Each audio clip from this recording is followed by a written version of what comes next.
role in achieving the integral in healthcare. The practice of nursing is so vast. Education believes to have a significant impact on the knowledge and competencies of the nurse. Nursing education activities for the year 1438 encompasses of lectures, symposia, ward conferences, staff development, in-service program, case study presentation, mandatory competencies, general competencies, generic competencies, unit-specific competencies, orientation, and probationary program for new staff nurses. Education is to provide a learning environment and programs to staff nurses and trainees to enhance their professional growth. Over the year, nursing education has transformed to meet the increasing demand of the complexity of healthcare. Is to stay to the basic tenets of nursing, advocating for patient with great humility and integrity.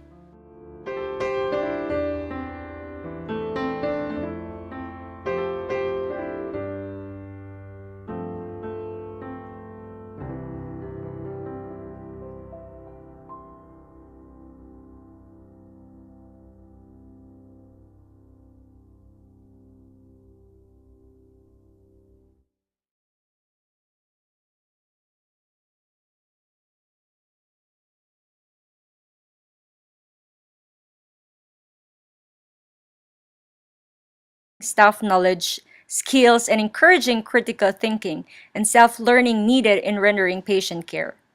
As practice discipline, staff nurses are encouraged to apply theory to actual experience. For the year 1438, 18 courses were conducted and has been accredited by Saudi Commission for Health Sciences as a total of 140 CME hours.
The case study presentation was designed to broaden staff nurses' knowledge and understand the management of common diseases from different areas.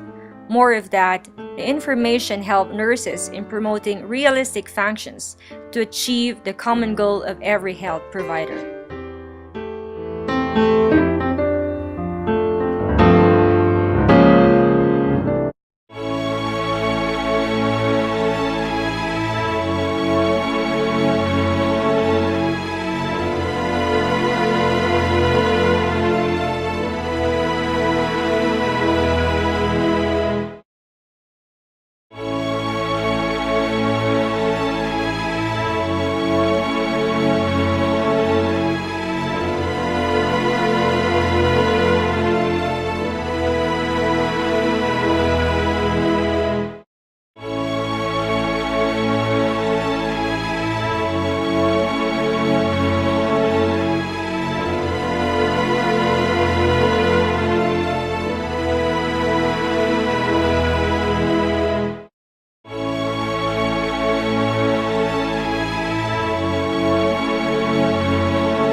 Advanced cardiac life support courses was conducted to establish the sufficiency of staff nurses to respond effectively during critical situations, and also in compliance with the CBI standard.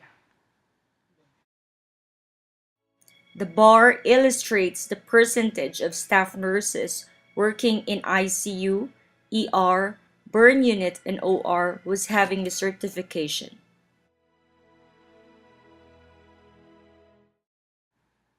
Initial survey was conducted in September 2016 and accounted 1% from ICU, ER, burn unit, OR having the ACLS certification. In order to meet the CBI standard, thorough implementation was conducted through series of ACLS courses in collaboration with Nursing Education and King Saud Hospital. When it reached the first quarter, that is on April 2017, emergency room increased to 40%, ICU 70%, burn unit 100%, operating room 60%, endoscopy 100%, and dialysis unit 56%. And presently, there is a remarkable increase in ICU 100%, burn unit. The Pediatric Advanced Life Support course was conducted to prepare the staff nurses to respond to life-threatening emergencies in pediatric population. The bar chart illustrates the percentage of staff nurses working in PICU, burn unit, ER, and OR having the PULSE certification. Initial survey was conducted on September 2016, and survey accounted only 1% from pediatric intensive care unit hold the certification.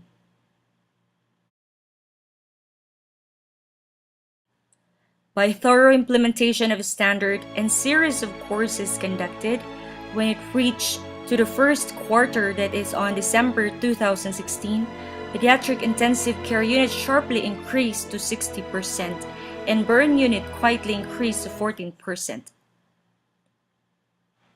And by the second quarter, that is on April 2017, pediatric intensive care unit upward to 81% and burn unit maintained to 14%.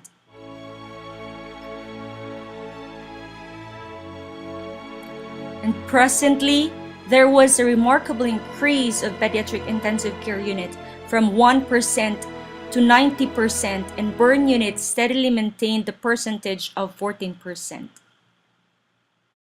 Moderate conscious sedation course was intended to equip nurses' knowledge and skills in administering moderate conscious sedation. This course is a continuous training to ensure that all nurses receive the training, as it is an essential safety requirements for CBI accreditation. The graph shown illustrates the number of percentage who received the conscious sedation training. Initially, the data accounted 0.9% as we received the training, which was taken on October 2016. With strict implementation of the standard and mandatory courses was conducted in the first quarter, which was taken on January 2017, the data increased to 9.16, equivalent to 46 staff nurses from ER, ICU, Pedia, and Pediatric Surgical Ward. Presently, there was a quite increase of percentage from 0.9% to 64%, equivalent to 322 staff nurses from emergency room, intensive area, surgical, and medical, adult and pediatric nurses. Cross-training program was designed to broaden staff nurses' knowledge and understand the management of common diseases from different areas. More of that, the information will help nurses in promoting realistic functions to achieve the common goal of every health provider. The graph illustrates the percentage of staff nurses that was cross-trained to other areas, and it is the nursing care requirements of the CBI. The initial data accounted 4.18% out of the total number of nursing department staff was cross-trained. In the first quarter, which was collected on March 2017, the percentage increased to 8.10%. And on the second quarter, which was collected on June 2017, the percentage increased to 11.3%. However, with active involvement and great understanding of nursing staff regarding the importance in complying with a cross-training program, over 10 months, the data accounted 15% from 4.18%. The end-stage renal disease in-service training program was designed to ensure that dialysis nurses should provide quality care to patients and to meet the Sipahi requirements. The graph shown illustrates the percentage of staff nurses who completed the end-stage renal disease in-service training program. The initial data accounted 5% of staff nurses from the dialysis unit received the training.